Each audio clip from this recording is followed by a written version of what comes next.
With the world once being divided by the two superpowers in the Iberian Peninsula, its old history is one of the most interesting and richer in the world. So, pick up some popcorn and let's dive into this epic episode. Before talking about the history itself, let's talk a little bit about the geography and location, a crucial point to understand its history. The Iberian Peninsula is a piece of land in the southwest of Europe, surrounded by the Atlantic Ocean in the north, west and southwest, by the Mediterranean Sea in the east and southeast, and being connected to the rest of Europe in the northeast. That connection with France and Isthmus is the only land connection that the Iberian Peninsula has with the rest of the European continent, and that's exactly why it's called Peninsula. That, translated from Latin to English, means something like almost island. It has around 580,000 square kilometers of area, a very varied type of terrain like the Pyrenees and Asturias, two very important mountain ranges, Tejo and Douro, the two biggest rivers, as well as beaches, hills, ports, etc. It also contains Gibraltar, a very strategic territory that almost connects Europe to Africa and controls the traffic of ships between the Atlantic Ocean and the Mediterranean Sea.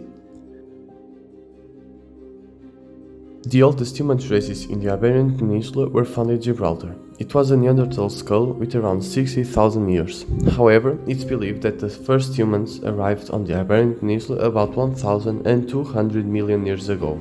Also, it was the place of the last Neanderthal. 3000 before Christ, the Celts arrived. They intermarried with the local inhabitants and divided the Iberian population in dozens of tribes, like the Lusitans. Other peoples, like the Phoenicians, the Greeks and the Carthaginians, also claimed some territory on the Iberian Peninsula, with all of them having a large influence on the other Iberian tribes by doing lots and lots of trades with them. In the 3rd century before Christ, the Roman Empire was in rapid ascension, with his troops arriving in the Iberian Peninsula at 218, starting the Second Punic War.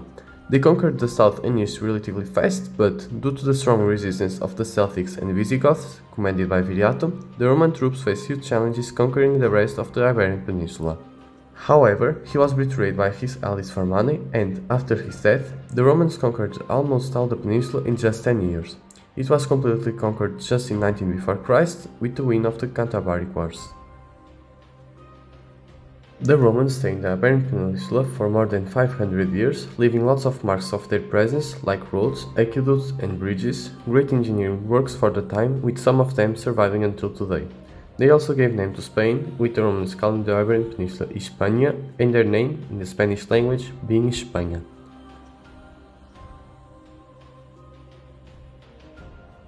Like every big empire that came before the Roman, it entered in a state of decline. The barbarians took advantage of this and invaded the Iberian Peninsula in 406, with the Swabians, Vandals and Hellenes conquering big portions of the north of Iberian Peninsula.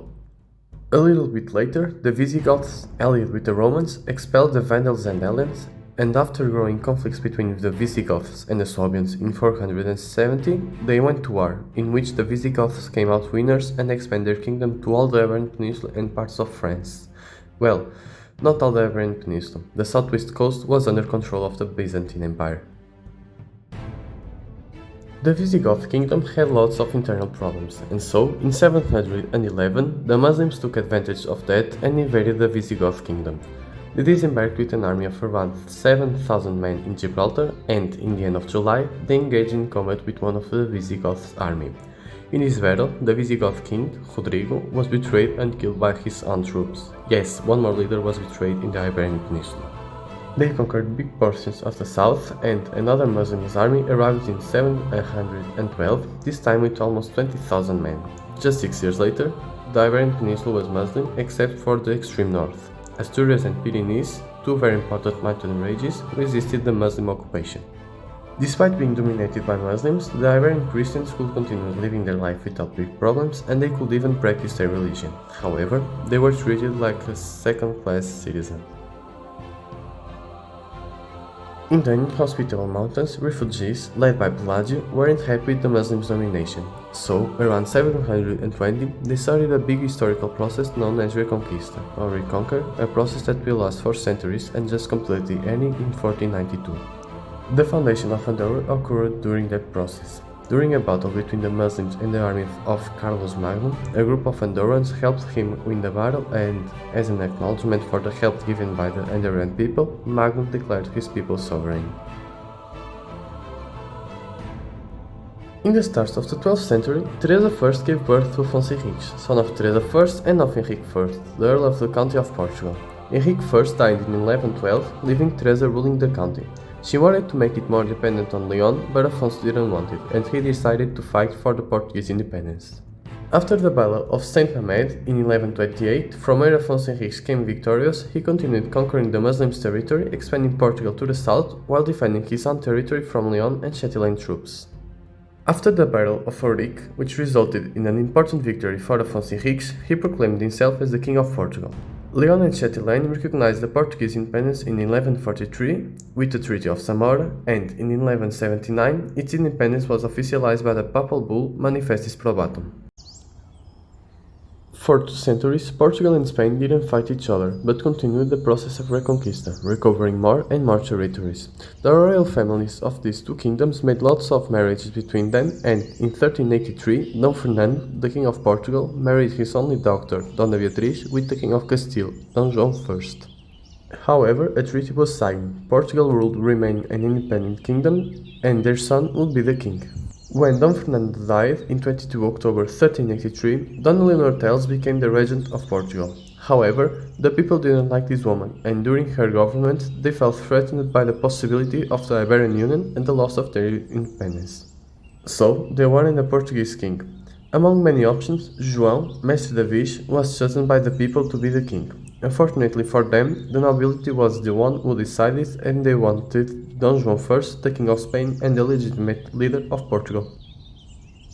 The master didn't have the nobility helping him reaching the Portuguese throne, but Nuno Álvares Pereira, a big friend and a talented commander, was disposed to help him and lead his army. The master's first movement was to kill Teresa's lover, Conde Andeiro, in Lisbon's government palace, Passos da Rainha. This movement started the master's demand and the decreasing power of the actual Portuguese regent, Teresa, in relation to him. Also, a lot of people gave her this puzzle to have the master in his demand, people that would be very precious in his future battles. A few days later, on 16 December, the master was proclaimed ruler and defender of the kingdom, but we know hate that, the King of Spain, who was seeing the dream of joining the King of Portugal and Castile vanishing.